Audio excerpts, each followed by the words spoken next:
Enough. The GBV conversation. Assalamu alaikum, good afternoon. Welcome to Enough, the GBV conversation. We have heard from our experts in the past exactly what constitutes GBV. We have heard of the different types of abuse, the cycles of abuse, the myths, and also why women stay. If you have missed out, please let us reiterate. Gender-based violence is a human rights violation, and let me make this clear, of every man, woman and child who falls victim to these heinous crimes. A human rights violation of every man, woman and child. Statistically though, women and children do form the greater part of the victim base. Today, we focus on the legislative responses to GBV, and we ask the question, is our law protecting survivors? Your questions and inputs are important to us. Please send us your WhatsApp to 0786 10 11 12. Your identity will remain anonymous. With me in studio today, I'm joined by Seehaam Samaai. She's the director of the Women's Legal Center, a feminist, lawyer and activist. Welcome, Seehaam. Assalamu alaikum to the listeners, and again, shukran to 786 as well as Mushfika for bringing this topic that just have to be spoken about. Thank you for having the Women's Legal Center as well as myself. It's only a pleasure. And we are also joined by Sanja Bornman. Sanja is an attorney at Lawyers for Human Rights, where she manages the Gender Equality Program. This program seeks to find the remedies for GBV and discrimination. Ladies, a very warm welcome and thank you both for joining us today. I know we are at the end of a very, very trying year and all of us are running on fumes. So thank you both for being here. It really is a great pleasure. Seehaam, can we get right into it? Can you tell us just a little bit more about the work that the Women's Legal Center does? The Women's Legal Center, in a nutshell, is a feminist legal center that advances the rights of women through strategic litigation, through empowerment, which is like training, we do education, legal advice service, which means we do have a walk-in, but the purpose of that walk-in is to be able to ensure we identify the systemic challenges within the system which does not support women. Our goal is to be able to develop feminist jurisprudence. Now, I know that many times you will say, Seehaam, what does jurisprudence mean? But I mean, in a nutshell, we try to ensure that the law is developed in such a way which remains sensitive to the needs of women on the ground. And it's also done in a manner that takes into account all the different identities as well as the intersecting type of discrimination that women go through. So it's not just going to court, but to be able to tell the court, this is a woman that comes from this particular area. We look at issues of class, of orientation, of marriage, of all of those, to be able to see how does it impact on that particular woman, and we bring that to the particular court. And what we try, and many people and many feminists will say, can you really use the court as a form for social change? And from our side, we say yes. We can use the court for social change, and that is what we do at the particular center to ensure that the court addresses the gender inequalities that is in our law, within our society, and to be able to advance, like I said before, the rights of women. So there's a lot of other things that we do, but I think that is the most important. And we also try to ensure that we build a cadre of feminist lawyers which got a very particular thinking. We can unpack that again around feminism, but I think it's important to note that feminism is not a scare word. Feminism is, in a nutshell, is to be able to address the sexism, and I'm just going to leave it as that. Yeah. In communities. Leave all the other definitions. If we believe in equality and we believe in justice, then I always say we are all feminists. And I think that is very important because, absolutely. Yes, yeah. Because at the end of the day, the system, and Sanja will be able to speak more about that. Sanja was also at the Women's Legal Center. Yeah. I mean, we just like trade between, and I don't know if Sanja said that I'm also the board chair of women of Lawyers for Human Rights. So we work together, and I think collaboration and solidarity is very important also, the way we work.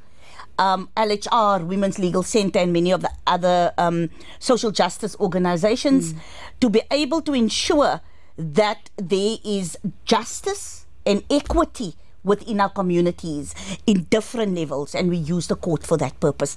Seehaam has touched on something that I want to get into a little bit later on in terms of implementation of laws, because I do find that it's all good and well to be flashing around pieces of paper and to be flashing around pieces of legislation, but is it filtering down to ground level? Is implementation of that legislation happening? So, Sanja, I know that you've been working on a project that has been documenting the challenges, the real challenges that survivors are experiencing domestic violence courts. That's right. And how did this project come about, and are those challenges real? So, yes, those challenges are very real. And this project came about in the beginning of lockdown because the Department of Justice put out its directives that spoke to how the courts would manage during the lockdown, whether they would be open or closed. And these directives made it very clear that domestic violence courts will not be closed and that they should remain open, especially in a time where people are locked in their homes together, where there might be tension in the home. So that was a good idea, of course, to keep these domestic violence courts open. But the minute I read that in the directions, I immediately thought, hang on a second, this is too good to be true. And it's all fine and well that it's in the national directions, but is it really going to be implemented? So are women going to be able to access those courts? Are they going to be allowed to get in a car, get in a taxi, or walk to the court to get there even? And we very quickly realized with the case of 𝗚𝘂𝗲𝘀𝘁𝘀 that no, they will not be allowed. And 𝗚𝘂𝘂 and her 7-year-old were murdered as a result of being turned away from a domestic violence court. She tried to get help. She was scared and she was sent away and told, oh, sorry, because of COVID, we can't help you at this court, despite the fact that there were national directions saying domestic violence courts must stay open. And that's very much for me at the heart of this implementation problem. Yeah. And I always like to use the example of, let's say a bank tomorrow decides that all its staff must wear a different uniform. There will come a day where they just all do, all of a sudden. You'll walk in and it will all have changed. But it doesn't seem like it can work that way when it comes to the government and implementation. Why is it that a court gets to ignore the national directives? Why is it that, and this is a notice we saw up at the Stellenbosch court, also in the beginning of lockdown, I think, that said that we're not going to allow you to come in and make an application unless you can show us that you have been to the police station and that you've laid a criminal charge. Now, that completely defeats the purpose of having a domestic violence protection system in place. The whole point is that you don't have to go to the police. You can go to the civil court to get a remedy. But don't you ladies also then think that these are just added extras to why women are not speaking out? These are just added extras as to why women feel even more victimized than they already are. Seehaam, we have seen a recent flurry of bills being published for public submissions, including the Domestic Violence Act bill and the bill dealing with bail conditions for offenders. Why the sudden attention to the so-called GBV bills? And are the bills addressing the gaps and challenges in existing legislation?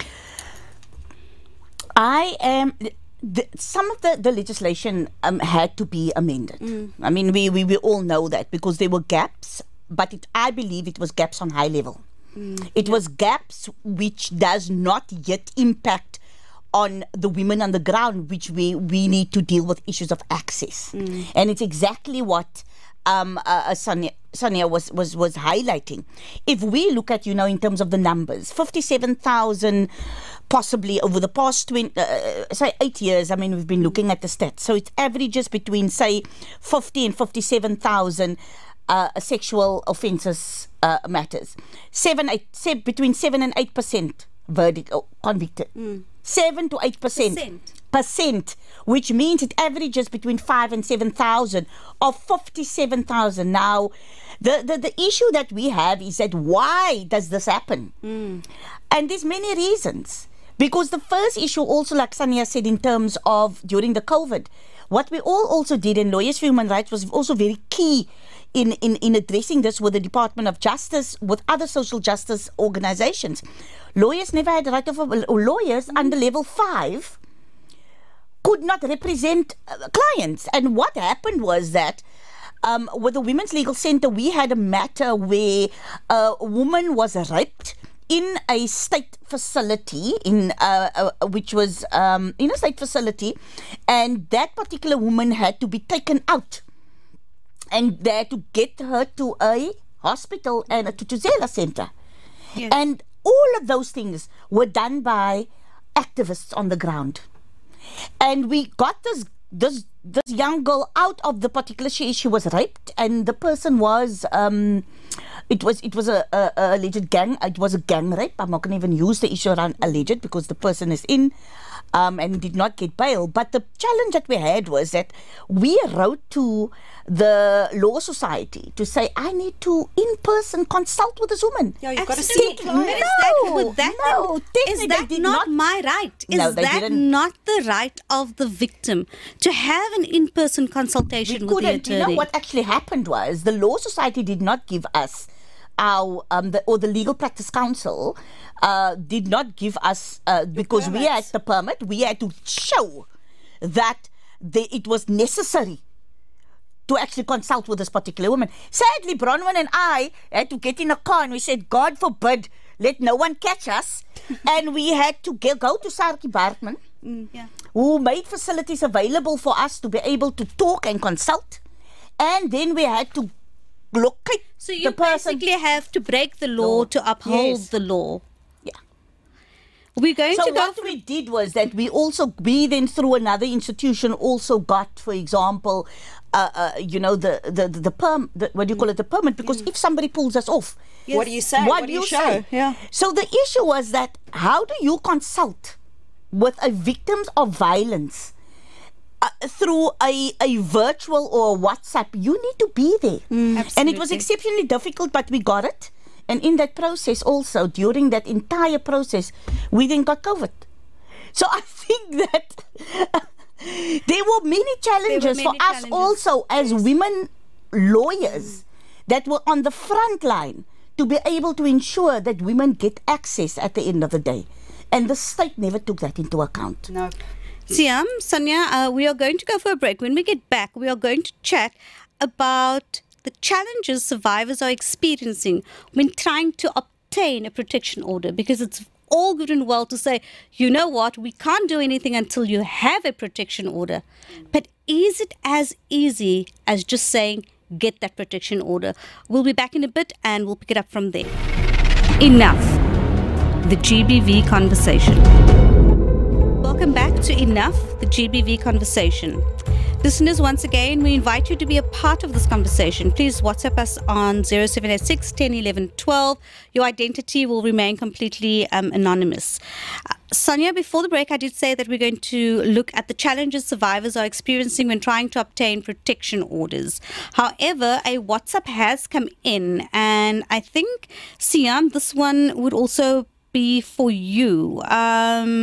It says, besides the fact that it says, I see you have hypocritical, discriminating, feminist, male bashing in the studio.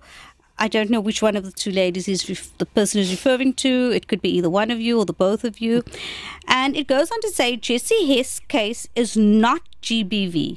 It's a case of outright murder, just like the 40 men and women who get murdered a day by men and women.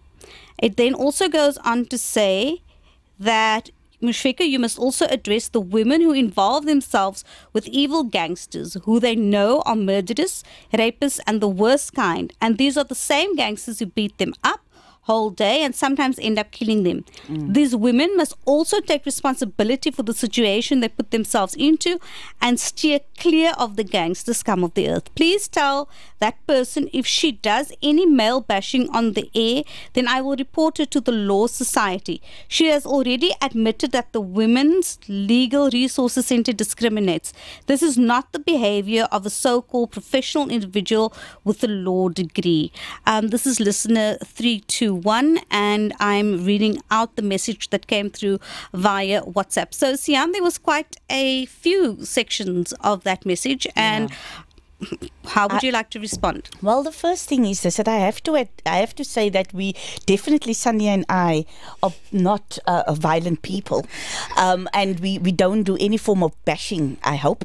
Yeah, I haven't bashed lately. Don't know about you. But I do think that it's all about education. And I'm going to say again that our feminism is about changing the way society sees and looks at women. And I think it's important to note this is not about us comparing ourselves to men or even bashing. This is about equal opportunity. It's about equal access. It is about what I would always say. It's about being able to see that woman, as a human being and nothing lesser, and to be able to address the broader stereotypes that comes with women, which I can reflect even through the law over many, many years. And I think it's important that feminism is for all of us. And I said that at the beginning. If patriarchy, if you really think about it, it's about, it's hard. It's about pushing a particular agenda and placing women at the end of the day in a much more lower position, including children. And in addition to that, I understand that men feel the way they do, but because it's a psychological issue. But I'm going to explain, this is not a zero-sum game. This is also not a pie. And by this, I mean not a pie. You don't take a piece of pie here and you give it to Sanja and you give it to Mushfika and then there is nothing for me. Yeah. More rights for women is not less rights for men. We honestly believe that more rights, and what we advocate is you make more pies. You do not slice the same pie. And I think the one thing that, and this is not about male bashing, this is about men understanding that women are disproportionately impacted by violence, because violence is rooted in our inequality. It's rooted in our apartheid legacy. It is rooted in our communities, and sadly, and this is also not bashing, but also within our religious community. And because women have been given a very particular position, and within that inequality, violence is perpetuated. Because if you do not make the food, sadly, there are statistics that show, there was stats. It was done through a report by SCAT, where if a woman don't make food, it is said that it's okay to hit her. And it's generally okay to hit a woman if they don't obey. So what does obey mean? And I think we need to be able to start unpacking those particular stereotypes that is rooted in our communities, etc. And it's no comparison. But Seehaam, we also have to get to the point where we first have to acknowledge. Yes. We actually, and Sanja and I were chatting about this before we went on air. It's almost like we're speaking after the fact, because we have not even in our communities got to the point of acknowledging, and because we cannot acknowledge what the problem is, we facilitate it. Because we cannot acknowledge what the problem is, we enable it. And that is a huge part of what I believe to be the problem.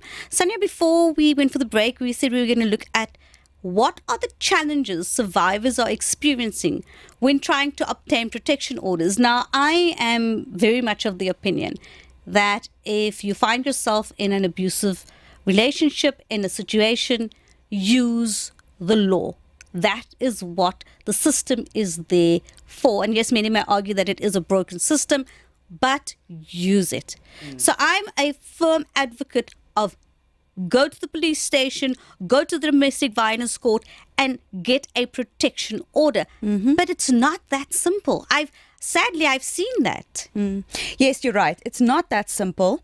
And even though the system is supposed to be designed to be more user-friendly than a normal court, and you don't technically speaking need a lawyer when you go there, many women who end up in those courts feel like they are at a disadvantage because the system itself is intimidating. Happens in a courtroom or in chambers with a magistrate. You have to explain yourself. You have to make arguments about why and why not. Those kinds of things are not easy for lay people to do.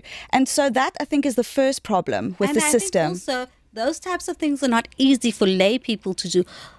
So how much more difficult is it for somebody that has been physically, emotionally, and mentally traumatized and abused? Absolutely. And I mean, because of the sort of disproportionate situation that women find themselves in socioeconomically, they're less likely to be able to have access to private legal assistance. And so the other party might come with a lawyer, and the applicant finds herself alone in this court system, having to do everything by herself, possibly dealing with clerks that are not assisting properly, not explaining how the process works from the beginning to the end, and also not helping the applicant to really go through the application form slowly and explaining this is what this provision does. This is the practical effect of this provision. So we cannot constantly as a country be saying to women, report, break the silence, go and access these remedies if the system itself is going to traumatize them more. It's not surprising that we have such high levels of underreporting, because who wants to go and access a system that's only going to hurt you further? Sanja, how does one go about obtaining a protection order? What is the process? So the first thing to remember is that for most people who need assistance with domestic violence, they might go to the police station first. That might actually be their first port of call. And what we've seen in practice is that police officers will often say, sorry, we can't help you, which is not true. It's just not true. There's a variety of things that police officers can do despite the fact that you don't have a protection order yet. So a lot of times police officers will say, we can't help you, you have to go to the court to get your protection order. Seehaam, what would you say, what would you tell somebody in that position? What should their response be? If I have been in a physically abusive relationship and I've had one too many physical altercations, I summon up the courage to walk out and get to a police station, and a policeman or woman says to me, I can't help you. What would you tell them? I'm going to tell them you are going to sue. Yes. Sue the police, because Absolutely. that is what they call secondary victimization. Because, I mean, Sanja did a very good case, which is the Naidu case. That's right. Yeah, maybe we can speak about the Naidu case. And the point is this, that at the end of the day, she could have laid a charge of assault or, assault to do grievous bodily harm, etc. That's separate from the domestic violence interdict. Absolutely. And the police, more times than not, they don't take that particular charge because they could have arrested that person, especially if it's assault to do grievous bodily harm. You can even lay a charge for culpable homicide. Yes. You can, and those are, because just think about it, if it was femicide, then you would have laid a charge of murder. Of course. Right? So my issue is that you can lay culpable homicide, assault, etc. And then in addition to that, you can then go to the court. Exactly. To be able to then also ensure, because the interdict is there to be able to stop future. And the charge at the police is to be able to deal with the fact that they assaulted somebody. And so it's not either or. So they can do, and if the police at the end of the day says that the person can't go, they must, that is secondary victimization, and they can sue SAPS for that particular neglect, and they should consider then going either to LHR, Women's Legal Centre, even Legal Aid South Africa, or even the various law clinics that is based at the universities to be able to institute a civil claim. At some point, when we say enough is enough, what does that mean? Exactly. Really, as GBV activists, we are tired. We are tired of a system where we work very hard around the Domestic Violence Act, the Protection of Harassment Act, now I think soon the cyberbullying. Yes, it's also cyber crimes bill. We work very hard on the Sexual Offences Act. Yeah. And the problem we're sitting with is that it's got to do with implementation. Absolutely. So do not bring us more amendments. We want those existing ones The existing to work. laws should be implemented. protected. Exactly. The existing laws should be in place and be implemented for those who need them. Before the break, I'm just going to read another WhatsApp message that has come through. Salam walaikum. Unfortunately, it's easier said than done. I myself was 8 months pregnant, was victimized by a drug addict that lived in my street. I reported it. He was picked up and spent the weekend in jail, only to come out on Monday back to victimize me, asking me if I thought I'm smart. So the system fails us all the time. I moved from that place because unfortunately I did just not feel safe. Ladies, we're going to go for a break, but when we get back, I need us to tackle this. I need us to tackle the victimization of the victim. Enough. The GBV conversation. Welcome back to Enough, the GBV conversation.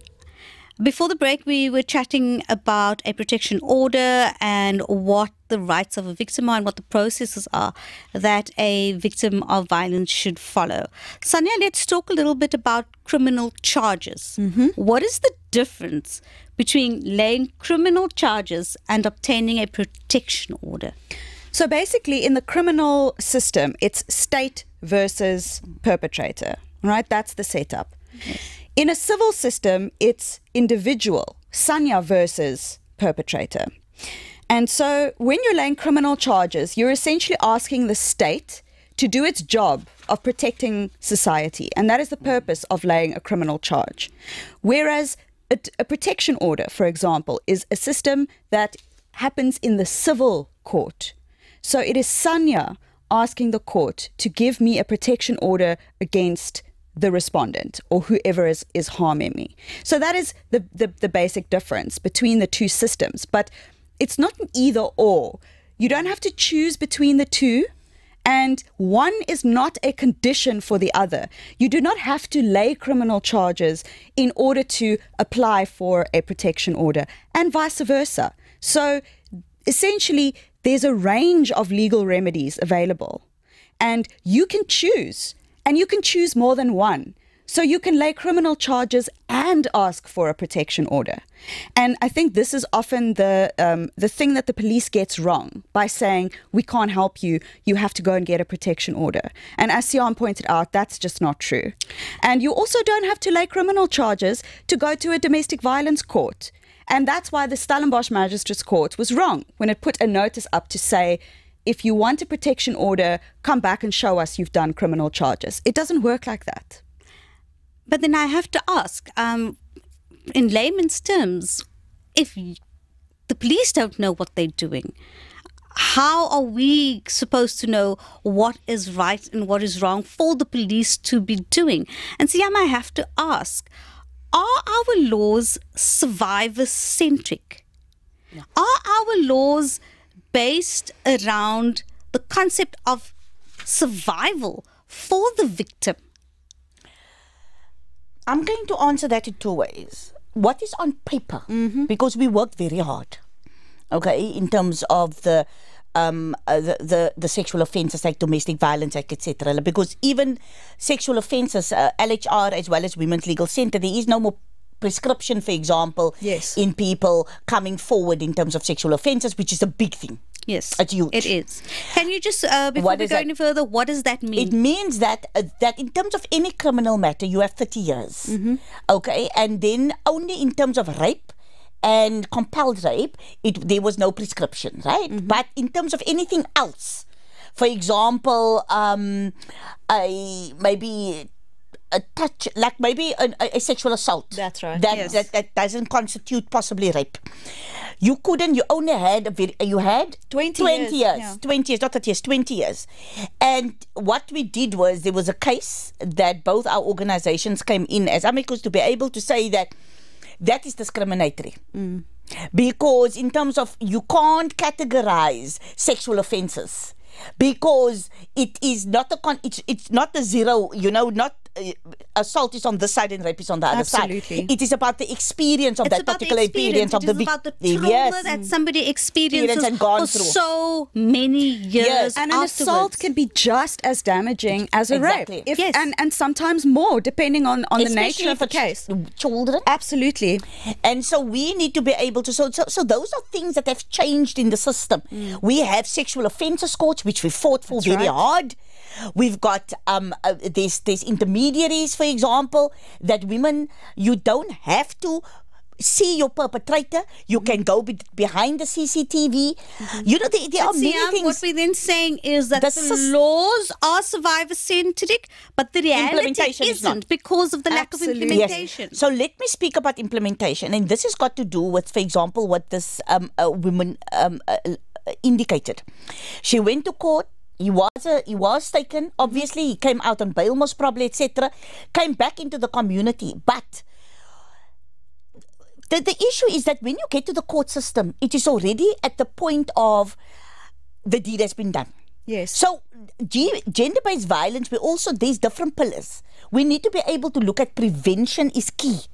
Behaviors within communities and how we deal with that, because in a true society, what should have happened was the victim could have come, or the perpetrator could have come back into society, but society would have said, we don't want you here. But why doesn't that happen? It is because GBV has been normalized in our communities. So, you know what? Hy het gister vir haar geslaan, hy gaan maar weer vir haar slaan, want sy gaan terug. Can I just point it out? We've actually got another WhatsApp message that has come through from this listener, and she says, just to add to my message, his brother is a sergeant in the police force, so whatever he did never went to court. So maaf, ladies, but whatever you're saying is not the reality that we deal with. No, we fully understand. And she's right. No, she's right. Because that's why we have a job, Seehaam and I. Yeah, because she's we're trying right to make the system work. Exactly. And the only way that, for example, is that what we do know is that women at the end of the day are blamed for sexual violence. Secondly, women are blamed, and it's not the perpetrator there or anybody else. It is them.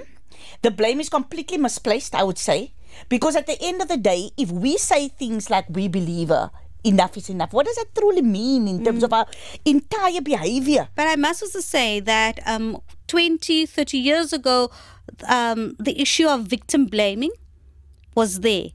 But through social media these days, the issue of victim shaming yes, absolutely, is an even bigger factor in victimization. And the unfairness in that for me is that victims are shamed on social media and on these platforms. Yes. Just you watch when a victim tries to talk about what happened to her, or maybe even who the perpetrator is. Next thing you know, you're in court with a defamation suit. Criminal. Absolutely. Domestic violence interdict. We just lost the case, which in all probability we will be appealing now, which went to the extent of the magistrate saying that the rape survivor could not even talk about it, nor should we. So the issue that we are looking at is where you have a system that is even silencing women at the end of the day. But also telling them at the same time, come break forward. the silence and report. Yeah. Especially in the 16 days of activism. Sanja, I need to ask you, how do we overcome this? What are some of the changes you would like to see in the domestic violence courts? And I ask this with a heavy heart, because it seems that every question I'm asking is two-pronged, because we should be asking, what would you like to see? And then what would you like to see implemented? What would you like to see changed on paper? And then what would you like to see changed in real life? So I'm going to ask the question just like that. What would you like what changes would you like to see in the domestic violence courts in real life? Okay, so number one, I would really just like it if the act as it is could be implemented properly. Can we just start there? Before we start introducing changes and make amendments and all sorts, let's start with implementation. Let's make sure domestic violence protection orders are served. Let's make sure there are clerks that are compassionate and that can take women through the application process with compassion and with sensitivity. Let's make sure that when a domestic violence protection order is contravened, that there are consequences for that. Because otherwise, what is the point of going through the whole application process, receiving this protection order, and at the end of the day, the promise of that piece of paper that you will now be safe is broken by, let's say, a police officer who refuses to intervene. When the promise means nothing. When the promise of protection means nothing. Seehaam, what to you is the biggest challenge survivors are encountering when engaging with the legal system? I mean, there are many, and I think Sanja spoke about it. It's just being seen as human and to be able to be seen. Because, I mean, if you don't see the particular person, the person will be able to be taken through, and they're just not a stat. And I think when the system sees you as a statistic, we know what happens with the National Prosecuting Authority. Yeah. 57,000 sexual offences. Through a system, 57,000. 7%. 7%. But the NPA will report and say that they report. Now, my issue is, I will fire the minister. And when, for example, it's about accountability. Absolutely. Because how does accountability look? How, in the sense that don't give me the clock and fire the clock. Fire the director. Absolutely. Fire. Keep the minister. If the president at the end of the day has got what do they call it? An agreement, a social agreement, whatever, with his ministers, and there is one person too many that comes forward to be able to say the system never helped me, then fire the minister. Because it shows that from the highest that there is accountability. Because I always say, people follow leader. What happens in our courts is because your leadership is not accountable. Attitude reflects leadership.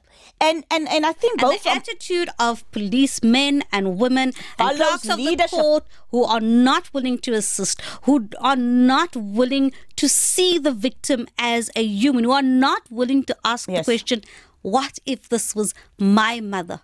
What if this was my sister? But why should they if there are no consequences for not doing your job?